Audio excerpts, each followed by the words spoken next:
terselami oleh setiap hati kami.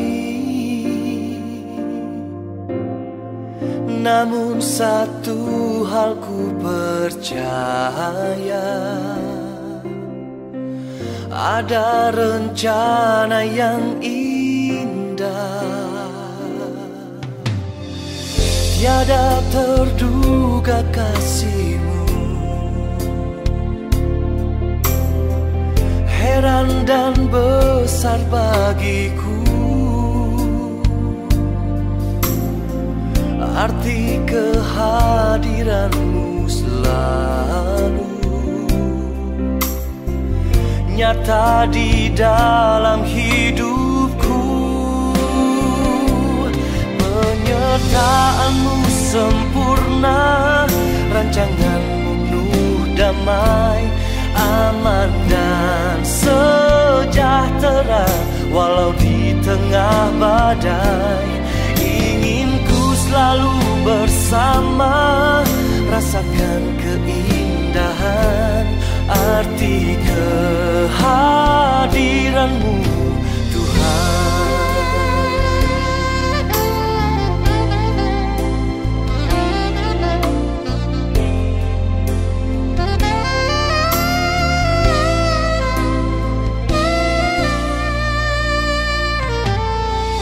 Jalan-Mu tak terselami oleh setiap hati kami. Namun satu hal ku percaya, ada rencana yang indah. Tiada terduga kasih-Mu, heran dan besar bagiku.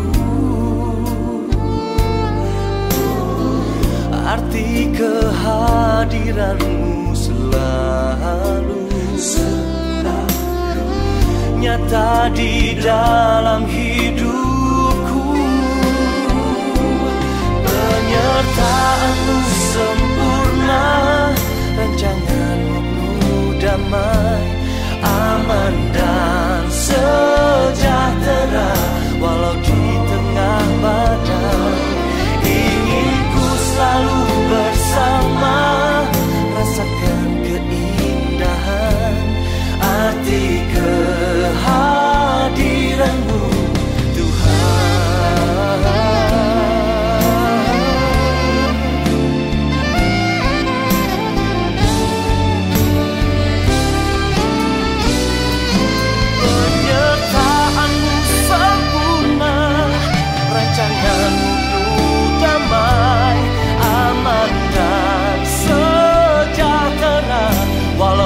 Tengah badai, ingin ku selalu bersama, rasakan keindahan arti kehadiran-Mu, Tuhan. Arti kehadiran-Mu, Tuhan.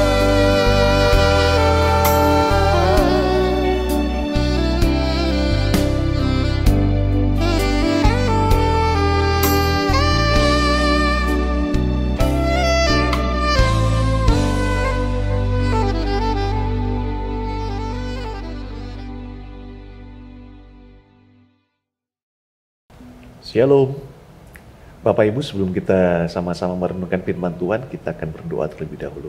Mari kita berdoa. Bapa dalam surga, terima kasih buat kesempatan kali ini untuk kami kembali merenungkan firman Tuhan dan men-sharingkannya. Berikan kami pengertian dan pemahaman akan firman Tuhan, dan tolong hamba-Mu juga untuk bisa menjelaskan firman ini. Biar pengurapan dari Allah Roh Kudus mengurapi hamba-Mu, memampukan untuk menyampaikan firman ini. Terima kasih, dalam nama Tuhan Yesus kami berdoa dan bersyukur. Amin. Bapak Ibu, ada seorang bapak yang sudah lanjut usia dan hari-harinya dihabiskan di ranjang tempat tidurnya di rumah. Anak-anaknya semua udah pada menikah dan tinggal di luar kota. Jadi bapak yang tua ini hanya menghabiskan waktu hidupnya bersama dengan pembantu rumah tangga yang ada. Satu ketika, dia dikunjungi oleh pendetanya. Di tempat tidurnya, pendeta itu memberikan penghiburan kepada bapak tua tersebut dan berkata bahwa sekalipun anak-anaknya udah pada jauh dan terkesan tidak memberikan perhatian kepada sang bapak tersebut, tetapi ada satu pribadi, kata pendeta, ada satu pribadi yang tidak pernah meninggalkan bapak tua itu. Dan pendeta itu berkata kepada sang bapak itu, "Pak, ada satu pribadi yang tidak pernah meninggalkan bapak siang dan malam. Dia selalu ada bersama dengan bapak. Hanya dia nggak kelihatan. Pribadi itu adalah Tuhan Yesus Kristus." Lalu untuk memberikan penjelasan yang lebih membuat bapak tersebut mengerti, akhirnya pendeta itu mengambil satu kursi kosong dan meletakkannya di samping tempat tidur bapak tersebut. Tepatnya di samping kepala. Kemudian pendeta itu berkata, "Pak, seperti saya hadir di samping bapak, Tuhan Yesus juga hadir di samping bapak, duduk di kursi kosong ini. Hanya dia nggak kelihatan. Tapi setiap hari, setiap saat, pagi, siang, malam, pokoknya setiap saat, dia hadir mendampingi bapak dalam kamar ini. Dalam kesendirian bapak dia hadir, dia duduk di kursi ini." Nah, singkat cerita, beberapa hari kemudian pendeta ini kedatangan tamu, saudara. Ternyata tamunya ini adalah anak dari bapak tua yang beberapa hari lalu dia layani. Anak ini memberikan informasi bahwa ayahnya atau papahnya sudah meninggal dunia baru saja. Jadi dia datang untuk memberikan kabar duka. Lalu anak ini berkata kepada pendeta tersebut, "Tapi ada yang aneh loh, Om. Papa itu meninggalnya dengan cara yang gak biasa, seperti layaknya orang meninggal." Pendeta ini heran dan bertanya, "Emang caranya gimana? Anehnya gimana?" Anak ini berkata, "Papa itu waktu dia nutup mata, anehnya gini, tangan kanannya itu terletak di atas kursi yang kosong di samping tempat tidurnya. Dan wajahnya tampak tersenyum. Meninggalnya pun terkesan dia meninggal dalam keadaan yang damai, Om." "Oh gitu," kata pendetanya. Tentu pendetanya mengerti apa yang disampaikan oleh anaknya tersebut, karena kursi yang kosong itu dialah yang taruh di sana. Lalu pendeta itu berkata begini,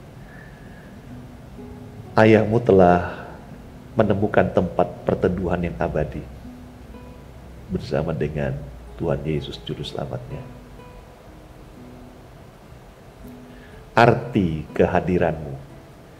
Inilah yang menjadi renungan sharing kehidupan kita pada kesempatan ini, yang ingin saya bagikan kepada saudara semua dan kiranya bisa menjadi berkat. Terambil dari kitab Yesaya pasal 46 ayat yang keempat. Yesaya pasal 46 ayat yang keempat berkata demikian, "Sampai masa tuamu, aku tetap dia, dan sampai masa putih rambutmu, aku menggendong kamu. Aku telah melakukannya dan mau menanggung kamu terus. Aku mau memikul kamu dan menyelamatkan kamu." Bapak Ibu Saudara yang kasih sama Tuhan, adik-adik yang kasih, ayat ini seringkali menjadi ayat favorit bagi orang-orang yang udah lanjut usia atau orang tua atau lansia. Padahal sebenarnya konteks ayat ini itu berbicara tentang bagaimana Tuhan Allah Israel, YHWH, menolong bangsa Israel secara keseluruhan, menolong bangsa Israel Dari sejak masa kecil mereka, kalau digambarkan seperti pertumbuhan seorang manusia, dari sejak masa kecil sampai mereka bertumbuh menjadi dewasa, Tuhan itu, bahkan tua, Tuhan itu menolong bangsa Israel.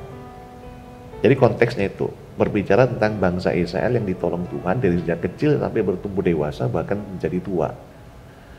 Nah, kalau saudara baca di dalam ayat-ayat di atasnya atau ayat sebelumnya, ayat 1 dan 2, di sana Tuhan menunjukkan kepada bangsa Israel bahwa dewa-dewa Bel dan dewa-dewa Nebo yang disembah oleh penduduk bangsa Babilonia. Jadi konteksnya waktu itu bangsa Israel sedang berada di pembuangan di Babel. Nah, orang Babel ini menyembah dewa Bel dan dewa Nebo. Nah, Tuhan berkata dalam ayat 1 dan ayat 2 Yesaya pasal 46 tadi bahwa dewa-dewa Bel dan dewa-dewa Nebo itu tidak bisa, yang disembah oleh bangsa Babilonia tidak akan bisa menyelamatkan mereka. Dan itu benar-benar terbukti ketika ada satu raja pada zaman itu yang benar-benar kuat, boleh dikatakan raja dunia yang paling kuat pada waktu itu, yang bernama Raja Cyrus, raja dari kerajaan Media dan Persia, datang menyerang Babilonia. Maka Babilonia yang pada waktu itu, pada zaman itu juga merupakan negara terkuat, berhasil ditaklukkan. Penduduk mereka ditawan dan kota mereka dihancurkan. Lalu dewa-dewa mereka termasuk dewa Bel dan dewa Nebo itu dihancurkan. Jadi apa yang Tuhan katakan bahwa dewa-dewa mereka, dewa Bel dan dewa Nebo tidak dapat menyelamatkan, itu benar adanya. Nah, kemudian kalau saudara baca di dalam ayat yang ketiga, di situ Tuhan menegaskan bahwa Tuhan sendirilah yang melahirkan bangsa Israel dan membentuk bangsa itu. Kemudian di ayat 4-nya Tuhan berkata bahwa aku adalah Allah yang tetap setia sampai selama-lamanya. Jadi dari bangsa Israel itu, saya katakan tadi, kalau digambarkan seperti pertumbuhan seorang manusia, dari ketika bangsa Israel itu lahir menjadi sebuah bangsa, kemudian dia bertumbuh hingga bertambah dewasa, menjadi besar, menjadi makmur, menjadi jaya, sampai kemudian dia mengalami kemerosotan demi kemerosotan moral dan akhirnya kembali bertobat. Alkitab berkata, Tuhan berkata, aku Allah yang tetap setia. Sekalipun bangsa Israel tidak setia, Allah tetap setia. Nah, dari penjelasan ayat 1, 2, 3, 4 inilah kemudian muncullah kesimpulan yang mengatakan bahwa sampai masa putih rambutmu, aku tetap Allah yang menggendong kamu. Aku tetap Allah yang menopang kamu. Aku tetap Allah yang memanggul kamu.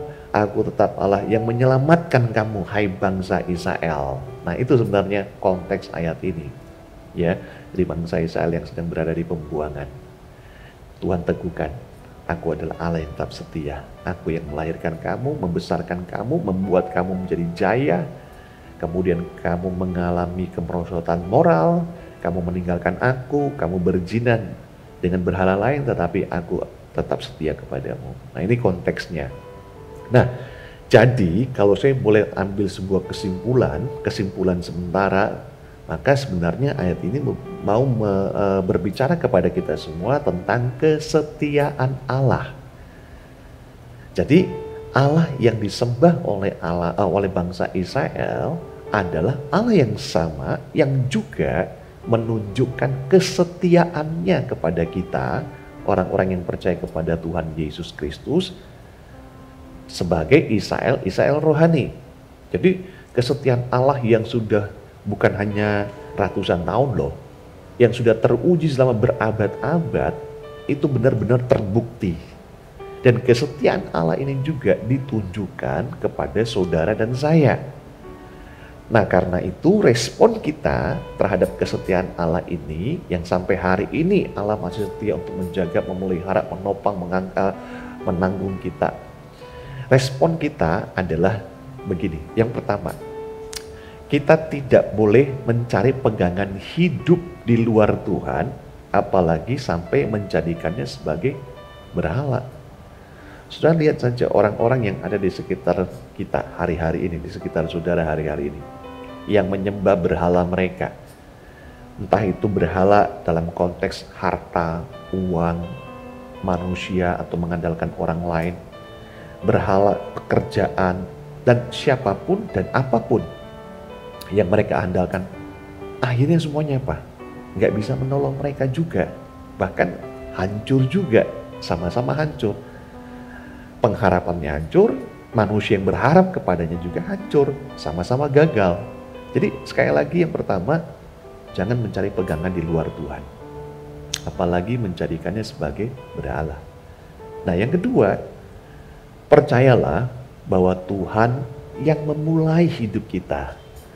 Bapak Ibu Saudara yang kasih dalam Tuhan, secara jasmani kita lahir dan bertumbuh karena Tuhan.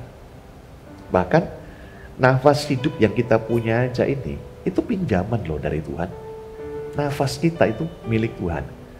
Dan Bapak Ibu tahu, Saudara tahu bahwa yang namanya pinjaman satu saat harus dikembalikan.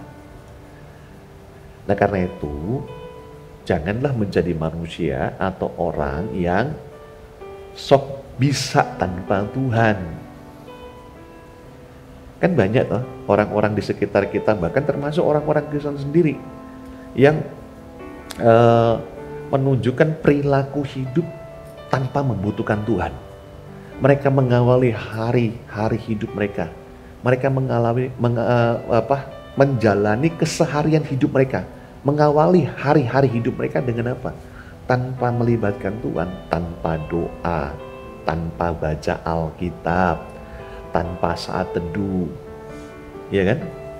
Apalagi ketika mereka kerja, waduh, udah sangat jarang saya lihat orang Kristen yang ketika kerja mereka itu melibatkan Tuhan di dalamnya.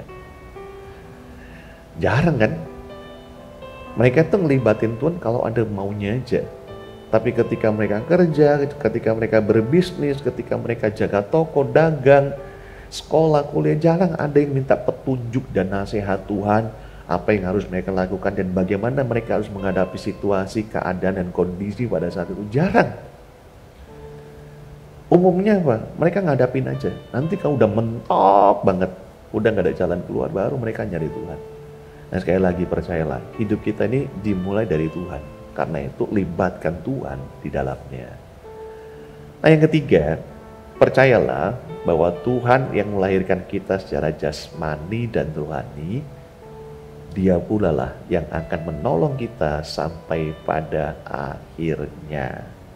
Ayat tadi berkata, sampai pada masa tua aku tetap menggendong kamu. Jadi ada jaminan, tapi dengan syarat. Nah, jaminan itu selalu ada syaratnya loh ya. Ada jaminan tapi dengan syarat. Syaratnya adalah seperti yang saya katakan sebelumnya, kita harus melibatkan Tuhan dalam aktivitas kehidupan kita. Saudara, kalau misalnya begini, ada orang yang datang kepada saudara hanya pada waktu dia butuh saja. Jadi pada waktu dia membutuhkan saudara, dia nelpon saudara, dia WhatsApp saudara, dia kirim pesan kepada saudara, dia telepon saudara, pokoknya dia nyari saudara. Tapi setelah kebutuhannya terpenuhi, terjawab oleh saudara, akhirnya dia melupakan saudara dan dia mengabaikan saudara.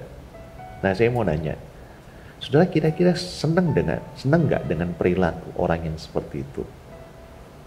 Sekali, dua kali mungkin masih bisa terima.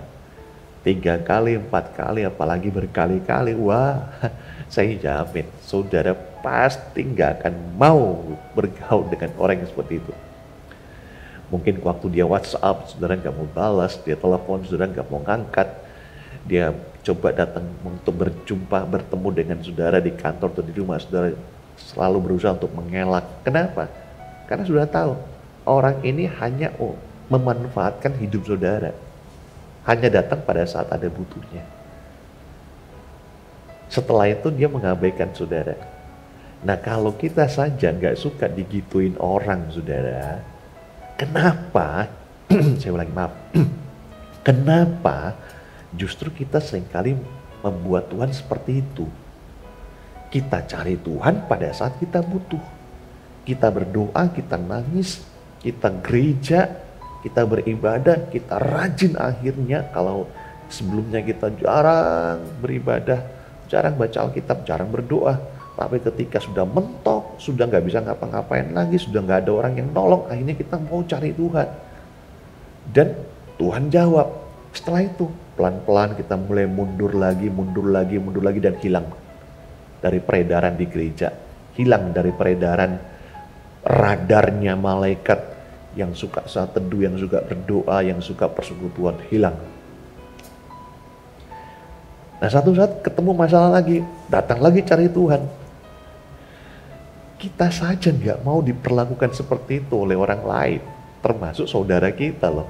Karena kita merasa kita dimanfaatkan. Apalagi Tuhan. Dan bukankah orang Kristen seringkali melakukan hal yang demikian? Itu sebabnya Tuhan memang menjamin bahwa sampai akhir hayat kita, Tuhan akan menjaga dan menolong kita. Tapi dengan syarat, kita mau melibatkan Dia dalam keseharian hidup kita. Jadi sekali lagi, sebagaimana yang dikatakan di Yesaya pasal 46 ayat 4, sampai masa tuamu aku tetap Dia, dan sampai masa putih rambutmu aku menggendong kamu. Tuhan menjaga saudara dengan syarat saudara melibatkan Dia dalam keseharian hidup saudara. Amin. Mari kita berdoa. Terima kasih buat renungan firman Tuhan dalam sharing kehidupan kesempatan ini, Tuhan Yesus. Kami tahu Engkau adalah Allah yang setia. Kesetiaan-Mu Tuhan terbukti dari abad ke abad. Bukan hanya dari hari ke hari, bulan ke bulan, tapi dari abad ke abad. Sekalipun bangsa Israel tidak setia, tetapi Engkau Allah tetap setia memegang perjanjian. Dan kesetiaan-Mu juga terbukti dalam kehidupan kami setiap hari. Sekalipun kami seringkali tidak setia dengan komitmen kami jatuh dalam berbagai dosa dan ikatan, tapi Engkau menunjukkan kasih setia-Mu kepada kami. Ampuni kami Tuhan, dalam nama Tuhan Yesus, atas segala bentuk ketidaktaatan kami, atas segala bentuk ketidaksetiaan kami, atas segala bentuk penyelewengan kami, atas segala bentuk persundalan rohani yang kami lakukan, dengan mengutamakan hal-hal yang menjadi kesenangan hobi kami, tetapi mengabaikan hal-hal yang bersifat rohani dan termasuk Tuhan pribadi. Ampuni kami. Saat ini teguhkan kami dengan firman Tuhan, bahwa Engkau adalah Allah yang setia, Engkau tetap menggendong kami, menopang kami sampai akhir hayat hidup kami, dengan syarat kami selalu mau melibatkan Engkau dalam keseharian aktivitas hidup kami. Terima kasih Bapa. Hamba berdoa untuk setiap pendengar, berikan kekuatan, berikan peneguhan, dan pulihkan serta sembuhkan segala bentuk penyakit mereka, apapun yang mereka alami, sakit apapun, di dalam nama Tuhan Yesus. Oleh karena bilur-bilur Yesus, terima kesembuhan-Mu Bapak Ibu Saudara. Terima kasih Bapa. Dalam nama Tuhan Yesus kami mengucap syukur dan berdoa. Amin. Shalom. Tuhan Yesus berkati Bapak Ibu Saudara.